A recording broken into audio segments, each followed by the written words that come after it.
My fiancé shouted, "Married couples don't need space from each other." As I mentioned wanting a simple home office. I said, "Got it," backed off, stayed calm, and let her think she'd won, because a late-night call from someone she trusts would soon expose why she. So I finally figured out what I was doing wrong in my relationship. And honestly, it took almost losing myself completely to see it clearly. I'm Cade, 28M, software developer in Denver, and I've been engaged to Valencia, 26F, for about 18 months. Wedding's supposed to be in 4 months, and up until 3 weeks ago everything seemed perfect on paper. We'd found our rhythm, talked about our future, started house hunting. The whole package that makes everyone around you think you've got life figured out. But this one conversation changed everything, and I'm still trying to wrap my head around how we got here. Valencia's an event planner, really good at what she does, and we've been living separately but spending most nights together. I work remote, which has been great for our relationship because I can be flexible with my schedule. But I've been working from her kitchen table whenever I'm at her place, which is most of the time, and it's been getting harder to concentrate during client calls with her shows playing in the background, or when she's on calls with vendors. When we started seriously looking at houses, I brought up something I thought was completely reasonable. I'd love to have a dedicated office space. Nothing crazy, just converting one of the spare bedrooms so I could actually have a door to close during meetings instead of hiding in the bathroom when things get loud. Her reaction caught me completely off guard. She started crying, like full breakdown crying, asking if I was already trying to get away from her before we were even married, whether I was having second thoughts about our relationship. I was sitting there thinking, what the hell just happened? I tried explaining that having a proper workspace would actually help our relationship. I'd be less stressed about work interruptions, more present when we were together, better at separating work time from us time, but she kept saying things like, married couples shouldn't need separate spaces, and my parents have been together 30 years, and they never needed an office to be happy. Here's the thing that's really messing with my head. I'd mentioned wanting a home office before, early in our relationship, and she seemed totally fine with it then. We even joked about how I could have my nerd cave, and she could have her craft room. But now, suddenly, it's this massive red flag that means I don't want to be close to her. What really escalated things was how she made it about our families. Next thing I know, I'm getting calls from my mom asking why I'm making unreasonable demands right before the wedding. Valencia's parents want to have a sit-down discussion about expectations in marriage. I started wondering if I was losing my mind for thinking that wanting a place to work was normal. The past week has been brutal. Cold shoulders. Tense conversations. Family pressure from both sides. I've offered to compromise. Maybe we set up the office in the basement, or I could just use a corner of the living room with a folding screen. But every solution I suggest gets shot down because apparently the problem isn't where I work, it's that I want to work somewhere she isn't. I'm supposed to marry this woman in 4 months, and we're having a relationship crisis over a room with a desk in it. Something about that feels really, really wrong. But I can't tell if I'm being unreasonable or if this is revealing something bigger. Has anyone else dealt with this kind of thing?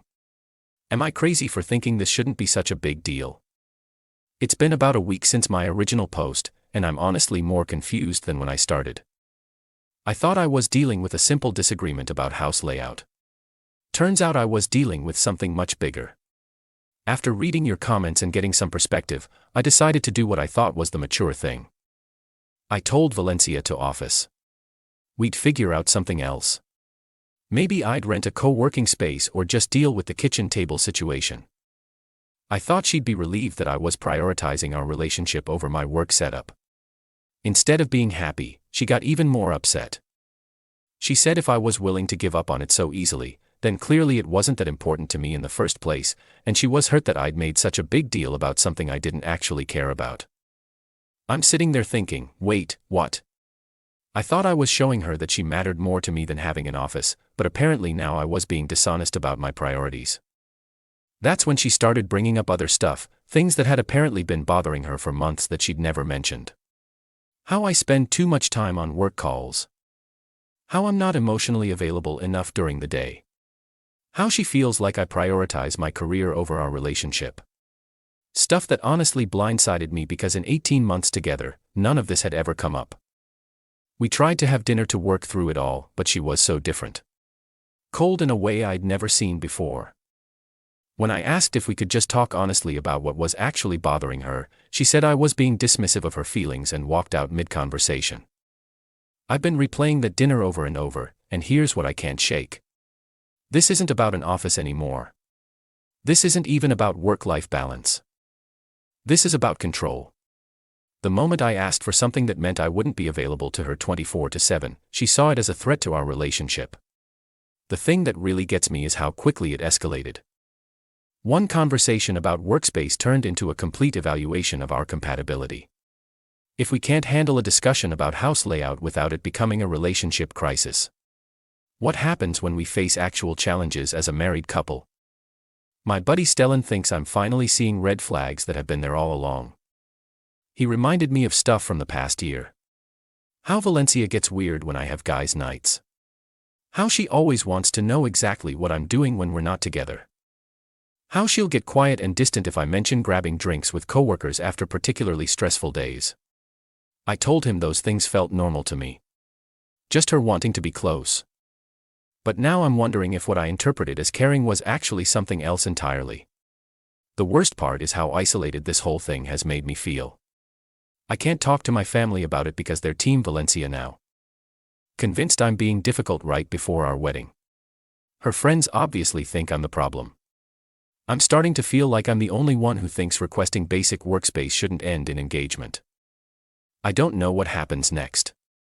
She's giving me the silent treatment, and honestly, after a week of trying to fix something I'm not even sure I broke.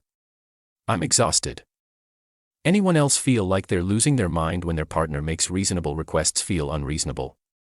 Because that's where I'm at right now. Update 2. This is probably going to be my last update because honestly, I don't think there's a relationship left to update about. 3 days after the dinner disaster. I'm dead asleep, and my phone starts going off. It's 3:17 a.m. and Valencia's calling. Absolutely drunk and sobbing. I pick up thinking maybe something happened to her. Someone got hurt. Emergency situation. Instead, she's telling me she can't marry someone who's already planning to separate from her. She's going on about how the office thing proved that we're fundamentally incompatible. How marriage is supposed to be about being a team, not having individual needs that don't include your partner. I tried to talk her down, tried to explain one more time that having workspace doesn't mean I want to get away from her. But she just kept saying, I can't do this anymore. I can't marry someone who sees me as an obstacle to their happiness. Then she hung up. Just like that. Radio silence. I tried calling back, straight to voicemail, texted her, no response. Called her friends to make sure she was safe. They said she was taking some space to think. Even reached out to her parents, who said they wanted to let us work it out ourselves, which was pretty rich considering how involved they'd been when they thought I was being unreasonable. For 3 days, I had no idea where my fiancée was or if she was okay. I'm supposed to be marrying this person, and she could just disappear without a word after making a unilateral decision about our entire future. I'm not going to lie. Those 3 days broke something in me. I kept thinking about that phone call. How easily she could just decide we were over without any real conversation. What happens when we have our first real problem as a married couple? Does she just bail whenever I need something she doesn't understand? I started thinking about our whole relationship differently. All those times she got quiet when I had plans that didn't include her. How she always wanted to know exactly what I was doing. Who I was with. What we talked about. How she'd get upset if I was too tired for conversation after long work days. I'd always thought it was sweet that she wanted to be so connected. Now I'm wondering if it was something else entirely. My friend Stellan came over the second night and found me basically catatonic on my couch, staring at my phone waiting for some sign she was alive. He sat me down and said something that I can't get out of my head. Dude. Healthy people don't disappear when they're upset. They communicate. He was right. In 18 months together, Valencia had never once had a difficult conversation with me about anything that was bothering her. She'd just get distant and cold until I figured out what was wrong and fixed it. I'd always thought I was being a good partner by learning to read her moods and adjust accordingly. But really, I was just enabling her to avoid any kind of direct communication about problems. That's when it hit me. I wasn't just dealing with someone who didn't want me to have an office. I was dealing with someone who couldn't handle the idea that I might have needs that didn't revolve around her. And when I tried to advocate for myself, her solution was to end the relationship rather than figure out how to work together. The engagement was already over. I just hadn't accepted it yet. When she finally called on day 4 wanting to talk, I was done waiting for someone who'd rather run away than deal with conflict. Some things you can't come back from, and abandoning your partner when they need you most is one of them. Final update: a week after the disappearing act, Valencia finally called wanting to meet up. She suggested coffee at our usual place, acting like nothing catastrophic had happened between us. When I got there, she was already sitting in our regular booth, looking put together in that way she does when she's trying to control a situation. She started talking immediately about how stressful the past few days had been for both of us. How wedding planning pressure was getting to everyone. How we should just forget about the whole office thing and move forward. That's when it really clicked for me. Stressful for both of us. She made a unilateral decision to end our engagement, disappeared for a week, and now she's talking like we both went through some natural disaster together. Like her choices were just something that happened to us instead of something she actively did. She had a whole plan for how we'd reset, postpone the wedding a few months, do couples counseling, maybe take a vacation together to reconnect. She'd clearly spent the week thinking about how to manage the situation, not reflecting on what caused it in the first place. When I didn't immediately jump on board with her recovery plan, she started getting that familiar edge in her voice. Are you going to hold this against me forever? Everyone makes mistakes when they're stressed. That's when I realized I'd been looking at this whole thing wrong. This wasn't about compromise or finding middle ground. This wasn't about the office or work-life balance or communication styles. This was about how she handles conflict when things get hard. This was about what happens when I have needs that don't align perfectly with hers. I gave her back the ring right there in the coffee shop. She was genuinely shocked. Started talking about everything we'd built together, all the plans we'd made, how I was throwing away our whole future over one bad week. But I wasn't throwing it away. I was protecting myself from a lifetime of walking on eggshells every time I needed something she didn't understand. This isn't about the office, I told her. This is about what happened when I asked for something reasonable. You made it a relationship crisis, involved both our families, then disappeared for a week, rather than have an adult conversation about it. If we can't handle a discussion about workspace, how are we supposed to handle real problems? She kept asking what she could do to fix it, but that was the problem. She still thought this was something to be fixed rather than something fundamental about how we approach conflict. The right person doesn't make your basic needs feel like relationship threats. The right person doesn't disappear when things get uncomfortable. The aftermath has been brutal. Wedding venues to cancel, deposits to lose, family members asking questions I don't have easy answers for. Valencia's been telling people that I changed my mind about marriage, rather than explaining what actually happened, which honestly just confirms that I made the right choice.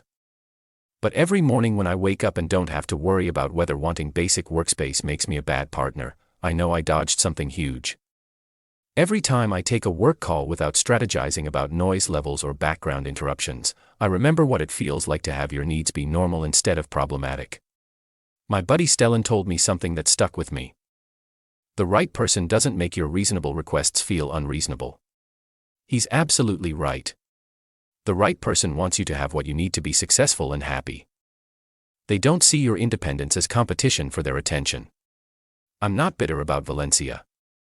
I think she genuinely believed that love meant never wanting space from each other. That needing individual workspace was somehow a rejection of our partnership.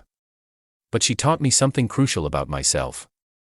I need to be with someone who sees my autonomy as something that makes me a better partner, not something that threatens our connection. I've been doing a lot of thinking about why I stayed in that dynamic for as long as I did. Part of it was genuine love. Valencia had qualities I really valued.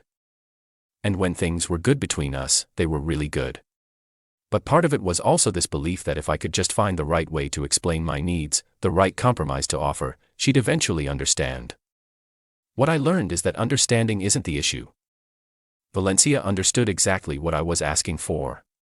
She just couldn't handle the idea that I might need something that didn't include her. That's not a communication problem. That's a fundamental incompatibility about what relationships should look like. I'm back to living alone in my one-bedroom apartment. And I've never appreciated having my own space more.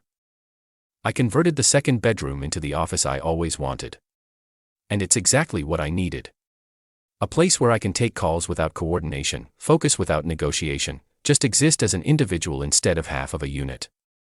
Started therapy a few weeks ago, partly to process the engagement ending, partly to understand why I spent so long trying to convince someone that my basic needs were reasonable. Learning a lot about attachment styles and boundaries. About the difference between compromise and self-erasure. Dating isn't even on my radar right now. I'm focused on rebuilding friendships I'd neglected, getting back into hobbies that Valencia never showed interest in. Remembering who I was before I started measuring my worth by whether I could make someone else comfortable with my independence. The wedding would have been next month. Instead, I'll be taking the vacation I'd planned for our honeymoon. Solo trip to Iceland. Just me and a camera and all the space I need to think. Can't wait. For anyone dealing with something similar, if someone makes you feel like your reasonable needs are relationship problems, that's not love asking you to sacrifice. That's control asking you to disappear. The right person will want you to have what makes you whole, not demand that you become less, so they can feel secure.